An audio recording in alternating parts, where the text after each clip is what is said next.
കേരളത്തിലെ ഇടുക്കി ജില്ലയിൽ സമുദ്രനിരപ്പിൽ നിന്ന് 3500 അടി ഉയരത്തിൽ സ്ഥിതി ചെയ്യുന്ന ഒരു മനോഹര ഹിൽ സ്റ്റേഷനാണ് രാമക്കൽമേട്.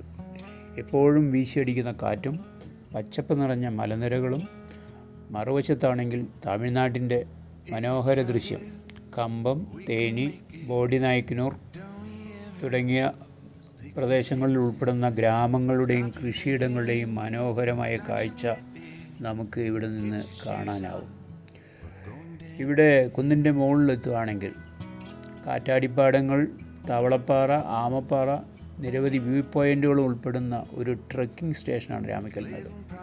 ജീപ്പ് സഫാരിയാണ് ഞങ്ങൾ തിരഞ്ഞെടുത്തത്. ഇവിടെ ആമപ്പാറ നല്ല മനോഹരമായ ഒരു വ്യൂ പോയിൻ്റാണ്. പരസ്പരം ചാരി നിൽക്കുന്ന ആമയുടെ ആകൃതിയിലുള്ള 2 വലിയ പാറകളാണ്. ഇതിനകത്തുകൂടി ചെറിയ ഗുഹകളുണ്ട്. സാഹസികമായി വേണം അതിലൂടെ കടന്നു പോകാൻ. വീശിയടിക്കുന്ന കാറ്റും എതിരെയുള്ള നടപ്പും വളരെ മനോഹരമായ അവസ്ഥയാണ്. നിങ്ങളെ മറ്റൊരു ലോകത്തിലേക്ക് കൊണ്ടുപോകും. കുന്നുകൾക്ക് മുകളിൽ പൊങ്ങിക്കിടക്കുന്ന ഒരവസ്ഥ നിശ്ചലമായ പോലെ അനുഭവിച്ച് തന്നെ അറിയണം. ഇവിടുത്തെ വ്യൂ പോയിൻ്റ് മനോഹരമാണ്. തമിഴ്നാട്ടിലേക്കുള്ള കാഴ്ച എന്ന് പറയുന്നത് കാറ്റും കാഴ്ചയും അടങ്ങുന്നൊരു സീന് വളരെ മനോഹരമാണ്.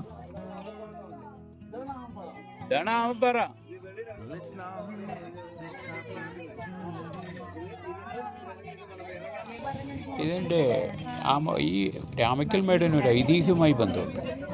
രാവണൻ സീതയെ തട്ടിക്കൊണ്ടുപോയ ശേഷം സീതയെ അന്വേഷിച്ച് ശ്രീരാമൻ ഈ മലനിരകളിൽ എത്തിയതായും അദ്ദേഹത്തിൻ്റെ കാല് പതിഞ്ഞ പാറയാണ് രാമക്കൽമേട് എന്ന ആകർഷണം.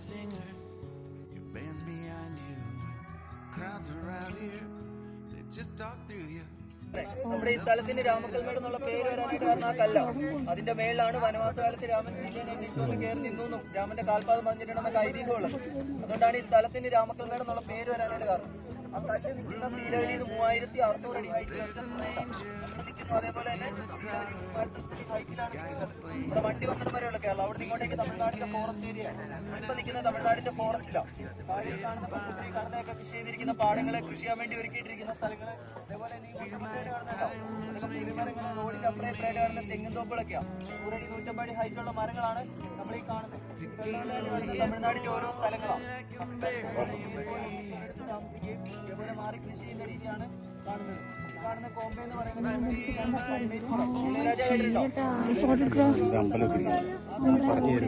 മൂന്നാറിൽ നിന്ന് ഇറങ്ങി വരുന്ന തമിഴ്നാട് മലകളാണ്. മൂന്നാറിന്റെ ബോർഡർ ആയിട്ടുള്ള കോടിമറ്റ, ചിന്നക്കനാലൊക്കെ വരുന്നത് ഇവിടുത്തെ ഒരു മെയിൻ വിസിറ്റ് പോയിന്റ് ആണ്. അതിന്റെ ടോപ്പ് എല്ലാം സെക്കൻഡ് തൊട്ട് ഉണ്ടാവും. അതിന്റെ ബാക്കിൽ നിന്ന് നേരെ താഴേക്ക് പോയി കഴിഞ്ഞാൽ ഏകദേശം 10 സെക്കൻഡോളം മതി. അതിനുള്ളിൽ അറ്റാക്ക് വന്ന് മരിക്കും. താഴെ ബോഡി എത്തുന്നത് 16ഓളം പേര് അതിന്റെ പേരിൽ നിന്ന് താഴേക്ക് സൂസൈഡ് ചെയ്തിട്ടുണ്ട്. ഇതിൽ പ്ലസ് 2 പഠിക്കുന്ന ചെറുപ്പക്കാരുടെ കയ്യിൽ ഓടിയിട്ടിട്ടുണ്ടോ. കാണുന്ന ഒരു അമ്പലം കാണുന്നുണ്ടോ? മലയാള മാസത്തിലെ കന്നിമാസത്തിലെ 5 ശനിയാഴ്ച മാത്രം നടക്കുകയും ചെയ്യുന്ന മധുരമീനാക്ഷി ക്ഷേത്രം കേട്ടിട്ടുണ്ടാവും. അതിന്റെ രൂപസാദൃശ്യമുള്ള രംഗനാഥൻ കോവിൽ എന്നറിയപ്പെടുന്ന കോവിലാണ്.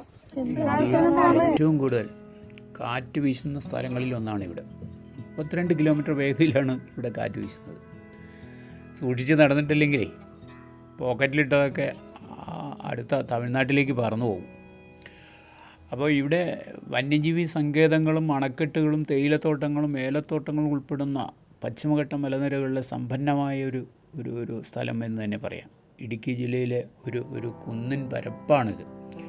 വളരെ മനോഹരമായ കാഴ്ചകൾ നമുക്ക് തരും. നമ്മുടെ കുട്ടികളെല്ലാം തന്നെ വളരെ ആസ്വദിച്ചാണ് ഇരിക്കുന്നത്.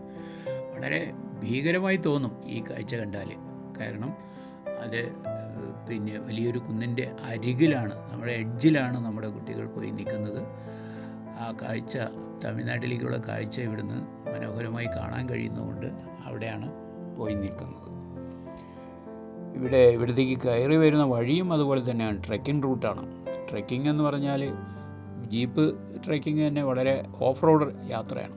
പിടിച്ചിരുന്നിട്ടില്ലെങ്കിൽ തെറിച്ചു പോകും. അത്രയും ഒരു ഭയം ഉണ്ടാക്കുന്ന ഒരു യാത്രയും കൂടിയാണെന്ന് പറയേണ്ടി വരും. എന്നിരുന്നാലും വളരെ നമ്മുടെ കുട്ടികളൊക്കെ തന്നെ വളരെ ആസ്വദിച്ചാണ് ഈ ജീപ്പ് സഫാരി നടത്തിയത്. കുഴപ്പം നിറഞ്ഞതാണെങ്കിലും വളരെ വിനോദം നിറഞ്ഞത് തന്നെയാണെന്ന് ഞാൻ പറയുന്നത്. ഞങ്ങൾ തിരഞ്ഞെടുത്ത ജീപ്പ് സഫാരി നമ്മുടെ താഴത്തെ ഒരു ഹോട്ടൽ അറേഞ്ച് ചെയ്തു തന്നാണ്. അവരാണ് നമ്മളെ ഇങ്ങോട്ട് കൊണ്ടുവന്നത്. പിന്നെ അപ്പോൾ പാലക്കാട് കുഴൽമന്നത്ത് നിന്നും ഇവിടത്തേക്ക് എത്തിയിട്ടുള്ള അധ്യാപക വിദ്യാർത്ഥികൾ 2ാം ദിന സന്ദർശനത്തിലാണ് ഇവിടെ എത്തിയത്. നമ്മൾ അടുത്തത് പോയത് നേരെ കുറവനും കുറത്തി മലയിലേക്കാണ്. തൊട്ടടുത്ത് തന്നെയാണത്. കുറവനും കുറത്തിയും വിശാലമായ സമതലങ്ങളിലേക്ക് നോക്കിയിരിക്കുന്ന കുറവനും കുറത്തിയും കാവ്യാത്മകമായ അവരുടെ ഭാവങ്ങൾ ചിലർ വേദനയെ സൂചിപ്പിക്കുന്നു. എന്നാൽ മറ്റു ചിലർ കുറവനും കുറത്തിയും 2 മലകളെ ബന്ധിപ്പിച്ച് നിർമ്മിച്ചിട്ടുള്ള ഇടുക്കി അണക്കെട്ടുമായി ബന്ധിപ്പിച്ചിരിക്കുന്നു. 2 കുന്നുകളെയും ബന്ധിപ്പിച്ചാണ് പെരിയാറിൻ്റെ ഒഴുക്കിൽ സംസ്ഥാനത്ത് ഏറ്റവും വലിയ അണക്കെട്ട് ഇടുക്കി ആർച്ച് ഡാം നിർമ്മിച്ചിട്ടുള്ളത്. കുറവൻ കുറത്തി പ്രതിമ നിർമ്മിച്ചിട്ടുള്ളത്, ആ പ്രതിമ രൂപകൽപ്പന ചെയ്തത് CB ജിനാൻ എന്ന് പറയുന്ന വ്യക്തിയാണ്. 2005 ഈ പ്രതിമ പണി കഴിപ്പിച്ചിട്ടുള്ളത്. ഏകദേശം 37 അടി ഉയരത്തിലാണ് പ്രതിമ നിൽക്കുന്നത്. അതും സമുദ്രനിരപ്പിൽ നിന്ന് രാമക്കൽ മേട്ടിലെത്തുന്ന സഞ്ചാരികൾക്ക് മനോഹരമായ പ്രകൃതി ദൃശ്യങ്ങൾക്കൊപ്പം ഈ ചരിത്ര സ്മാരകവും കാണാനാവും. നല്ല ഒരു ഫോട്ടോ പോയിൻ്റാണ് ഇവിടം.